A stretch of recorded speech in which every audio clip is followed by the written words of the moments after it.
Bonjour à tous et bienvenue sur la chaîne YouTube. Aujourd'hui, petite vidéo originale. Alors je sais qu'on n'est pas en fin d'année, hein, on est qu'en 2018, mais comme je l'ai fait pour le 11 de la décennie, mon 11 de la décennie des 10 dernières années, c'est-à-dire de 2010 à 2020, bon non 2018 mais quasiment révolu, hein, voilà, il va rester plus que 2 ans, 2019 et 2020, enfin bon, 1er janvier 2020 on pourra parler de décennie.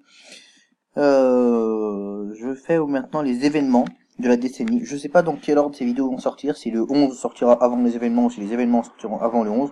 Peu importe, en tout cas vous savez que l'une va suivre l'autre, plus ou moins rapidement.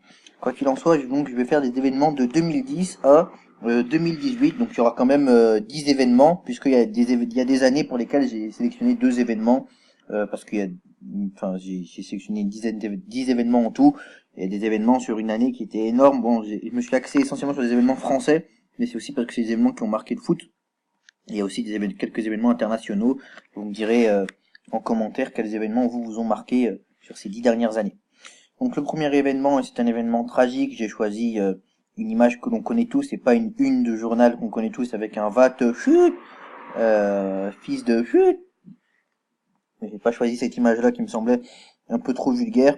Ici, c'est les joueurs de l'équipe de France à Naïsna avant le troisième match de la Coupe du Monde, enfin entre le deuxième et le troisième match de la Coupe du Monde, après France-Mexique et juste avant France-Afrique du Sud qui remonte dans le bus qu'on a appelé le bus de la honte. On les voit tous ici, hein, Ribéry, Sagna. Donc une fois qu'Anelka a été renvoyé, hein, on voit Ribéry, Sagna, voilà, comme vous pouvez le voir, Ribéry, hop, Sagna ici. Et puis voilà, on retrouve là d'autres têtes qu'on connaît également, hein, ici. Donc voilà, événement qui a marqué le foot de manière tragique, hein, clairement, le foot français, qui a été une blessure béante. Cette Coupe du Monde en Afrique du Sud, qui a été une honte, clairement, pour la France, pour le football français et pour son image à l'international. Mais voilà, ça fait partie de la décennie qui est passée, donc on en parle. On en parle, et moi c'est un événement qui m'a vraiment marqué, et pour lequel clairement j'ai eu honte, hein, j'ai eu honte, et je pense que tous les Français ont eu honte. Et ça a fait un gros scandale dans le foot, même si je trouve que ça a été trop loin de la récupération politique, etc. C'était peut-être un peu trop mieux. 2011, sur notre ami Nasser Al-Khelaifi, effectivement, c'est en mai 2011 que le fonds d'investissement qatari a pris 70% des parts du Paris Saint-Germain à Romain Leproux, ex-président du Paris Saint-Germain. Nasser Al-Khelaifi, qui est arrivé donc en 2011 au Paris Saint-Germain et le Qatar en même temps. Alors à l'époque, ça ressemblait pas à ce qu'on a aujourd'hui, Neymar, Mbappé. C'était plutôt Oaro Erding. Excusez-moi, c'était plutôt Oaro Erding. Ça avait moins de gueule, mais bon. Voilà, 2011, le début de l'aventure parisienne, et je pense que c'est un événement qui a marqué le football français, quand on sait tout le bien que ça a apporté au football français. Je suis pas partisan ou supporter parisien, mais quand même, ça a apporté du spectacle, hein, Zlatan, Thiago Silva et autres. Donc voilà, ça aussi pour moi c'est partie des événements de la décennie. Alors combien de temps ils vont rester? Moi je pense qu'ils vont pas rester très longtemps, les Parisiens, enfin les Qataris à Paris, quoique ça va bientôt faire 10 ans quand même qu'ils sont au club, hein, puisqu'en 2021, ils fêteront donc leurs 10 ans au Paris Saint-Germain, donc ce sera déjà pas mal. En 2012, cette fois, eh bien Didier Deschamps, tout simplement, suite à la Coupe du Monde 2010 catastrophique, c'est notre ami Laurent Blanc qui reprend l'équipe de France de 2010 à juillet 2012, après l'Euro 2012, où la France sort en quart de finale face à l'Espagne. Et voilà. Donc voilà, Didier Deschamps qui a repris la France en 2012 avec le succès qu'on lui connaît, hein, quart de finaliste de la Coupe du Monde 2014, finaliste de l'Euro 2016 et victorieux de la Coupe du Monde 2018, mais on y reviendra plus tard à tous ces événements. Voilà, donc Didier Deschamps et son arrivée, ça aussi pour moi ça fait partie des grands événements de la décennie, quoi, tout un symbole.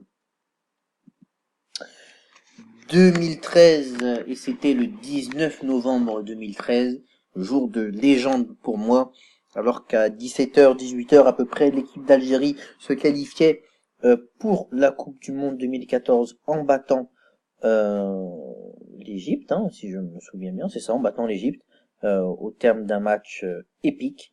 Eh bien, quelques heures plus tard, c'est l'équipe de France et un Mamadou Sakho on fire, avec un doublé de Mamadou Sakho et cette joie, cette gestuelle de Sakho, euh, qui se qualifie. Match fou, le 3-0 au Stade de France face à l'Ukraine. Et c'est là que commence l'aventure équipe de France réellement. Hein. Et c'est là qu'il retrouve l'amour du public. Merci Mamadou Sakho. Merci de nous avoir fait autant vibrer. Donc ça pour moi c'est évidemment l'événement de l'année 2013. Parce que Sakho, extraordinaire. Merci monsieur. 2014, là on va trouver un événement tragique. Et là c'est un événement pas français mais international. Évidemment on voit Mesut Özil, on voit David Luiz. Les plus fervents de football se rappelleront de ça. Le 7-1 infligé par l'Allemagne au Brésil, face au Brésil et au Brésil, en demi-finale de la Coupe du Monde. La plus grande honte que le Brésil ait pris en Coupe du Monde, c'est celle-ci. Et l'équipe d'Allemagne a massacré le Brésil.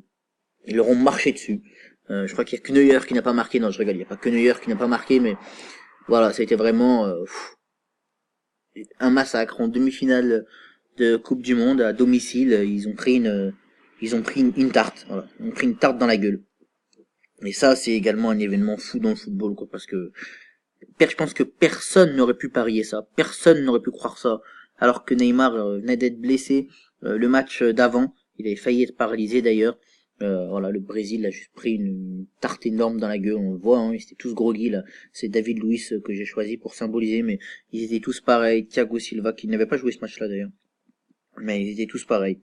Voilà, c'était vraiment très très dur. Et un événement qui a marqué le football négativement. Enfin négativement. Pour les Allemands, très positivement. Je veux dire, c'est un événement qui a marqué le football, mais ça fait mal quand on est fan de football, quand on sait ce que représente le Brésil, de imaginer de devoir prendre 7-1, mais bon. Autre événement en 2014, alors j'aurais pu mettre d'autres images, j'aurais pu mettre avant en 2010, mais j'ai choisi de mettre une image de joie et pas des images, je dirais des violences comme on a pu voir entre l'Algérie et l'Égypte. C'est l'Algérie qui se qualifie en Coupe du Monde 2014 pour la deuxième fois consécutive après 2010-2014, et on les voit avec leur joie, ça aussi pour moi, alors c'est peut-être que pour moi, mais c'est un événement fou, la ferveur des Algériens en Coupe du Monde, l'ambiance qu'ils ont donnée, leur retour sur cette décennie aux affaires du football, le match qu'ils font face à l'Allemagne, tout ça pour moi c'est des événements fous qui auront marqué pour moi cette décennie de football. Donc bravo l'Algérie, one two three à l'Algérie comme on dit. Voilà, pour moi ça fait partie des événements qui m'ont fait le plus vibrer. Celui-là, hein, l'Algérie en Coupe du Monde, je me rappelle encore de ce France-Allemagne où je dois avouer j'ai insulté tout le monde et j'ai maudit Manuel Neuer qui n'arrêtait pas de sortir tel un défenseur latéral sur les attaquants algériens, et j'y ai tellement cru, mais même si on a perdu, ça m'a tellement fait de bien, j'ai tellement aimé ce match, quoi, même quand j'en parle là aujourd'hui, je suis encore ému, quoi, je suis encore dans l'ambiance. On passe maintenant en 2015 et c'est un événement tragique bien entendu. 13 novembre 2015, un événement qui a marqué la France, qui a aussi marqué le football. Le Stade de France, plus grand stade de France évidemment, rempli de personnes sur la pelouse alors que juste avant venait de se jouer un match France-Allemagne. Les attentats du 13 novembre 2015, évidemment, qui nous auront tous marqués, qui ont fait plus de 130 morts. Voilà, c'est juste aussi, ça fait aussi partie du football, de l'histoire du football. Ces premières détonations et ces hommes qui se sont fait exploser à proximité du Stade de France, ça nous a tous marqués pendant le match. On se rappelle de ce débordement d'Evra qui était à peu près là sur le terrain, rond central sur le côté, ou même plus là d'ailleurs. Voilà, à peu près là. Et on le voit avec le ballon, il y a une détonation, on pense à une bombe agricole. En fait, c'est juste un homme qui vient de se faire sauter, il y a une seconde détonation. Ensuite, il y a les événements tragiques qu'on connaît au Bataclan. Voilà, et là, cette image du Stade de France pris par des gens parce que justement, ils ne peuvent pas sortir et rentrer chez eux. Les Allemands également qui ont dormi au Stade de France. Voilà, c'est juste quelque chose de fou, de très triste, mais ça fait aussi partie du football. Et clairement, ça m'a marqué. De dire que voilà, il y avait des passionnés de football, peut-être certains d'entre vous dans ce stade, on est que 500 sur la chaîne, mais c'est pas dit qu'il n'y en avait pas certains d'entre vous qui étaient là pour ce match-là, et c'est fou de se dire que voilà, le football aussi, on s'en sert pour faire on s'en sert. Des gens profitent des événements sportifs tels que le football pour tenter de faire du mal lors de ces événements pourtant de joie et de réunion de toutes les personnes. Autre événement, cette fois en 2016. Alors, je sais, hein, j'aurais pu choisir un événement autre, enfin, la défaite de la France. Moi, j'ai choisi vraiment d'ailleurs, Cristiano Ronaldo, il a pas une très bonne tête sur la photo, mais c'est Cristiano Ronaldo qui vient de se blesser en finale de Coupe du Monde au Stade de France et qui sait que c'est terminé pour lui, qui sait qu'il ne jouera pas la suite de la finale, il sort à peu près au quart d'heure ou 20 minutes de jeu, et il le sait, que son corps ne suivra pas parce que il connaît très bien son corps, l'athlète qui est Cristiano Ronaldo. Il est très ému et plus tard dans la soirée, il verra Ider, son compatriote, mettre un but et battre Hugo Lloris et permettre au Portugal d'être champion d'Europe. J'ai choisi ça parce que Ronaldo, c'est un joueur que j'estime beaucoup. Si vous ne le saviez pas, vous le savez maintenant, comme j'estime beaucoup Messi, mais encore plus Ronaldo. Mais après, c'est pas une question de préférence. Je ne déteste pas Messi, j'adore pas Ronaldo. Voilà. Je le dis parce que je sais que c'est souvent les deux émotions que suscitent ces deux joueurs chez les gens. Moi, je les mets pas en opposition personnellement. C'est deux grands talents du football qu'on a la chance de voir jouer, on devrait en profiter. Et c'est vrai que là, pour le coup, voilà quoi, c'est vraiment un événement qui m'a aussi marqué, c'est l'arme de Ronaldo, ce grand champion, et ce qu'il a mérité de gagner avec le Portugal. Oui, pour moi, il l'a mérité, et bravo à lui. Un trophée avec son pays, il en a rêvé, il en a eu un. Et ça, c'est super. 2017, bien sûr, encore un événement tragique pour le foot français, mais un événement qui a marqué également le foot mondial, hein, et l'histoire du football. Le 6-1, la défaite du Paris Saint-Germain, alors vainqueur 4-0 au Parc des Princes du Grand Barcelone de Lionel Messi, Suarez et Neymar. Lors du match retour le 8 mars. C'était des dates pour les femmes, hein, le 14 février, Saint-Valentin, le Paris Saint-Germain fait un match extra, et puis le 8 mars, journée de la femme, le Paris Saint-Germain prend une rouste 6-1 au Camp Nou, avec un but de Sergi Roberto à la fin, on le voit. Voilà quoi, bravo le Barça, et c'est un match qui marquera le football et qui a marqué aussi l'ère Qatari, puisqu'on en parlait. J'ai l'impression que tous ces événements sont liés entre eux quasiment, mais voilà, ça a marqué aussi l'ère Qatari, ça a marqué le football français, et ça a montré qu'on avait encore bien des choses à faire si on voulait rivaliser avec des grands clubs comme le Barça. Et je parle pas que du Paris Saint-Germain, là je parle de tous les clubs français. S'ils veulent redevenir des grands clubs à l'échelle internationale, il faut être capable de se comporter, d'avoir des mentalités de tueurs comme ça. Vous voyez les dents à piquer là, qui sont acérées. Et bien voilà, il faut qu'on ait tous les dents comme ça là, énervés, envie de mordre la vie. Et puis le dernier événement dont on va parler, bien évidemment, 2018, plus proche de nous, cette Coupe du Monde, voilà, et cette équipe de France, Pavard, Thauvin, Pogba, Fekir, Tolisso, Mbappé, Lemar, tous ces joueurs qui nous ont fait rêver la saison dernière et qui portent la Coupe du Monde, les voici, les voilà, bravo à eux. Ça aussi c'est un événement du football. On a commencé avec un événement, cette vidéo avec une honte du football, et là c'est la fierté du football. 2018, cette victoire de l'équipe de France qui restera jamais dans nos mémoires et dans nos cœurs. Bravo à l'équipe de France, bravo au football français. Il faut qu'on continue sur cette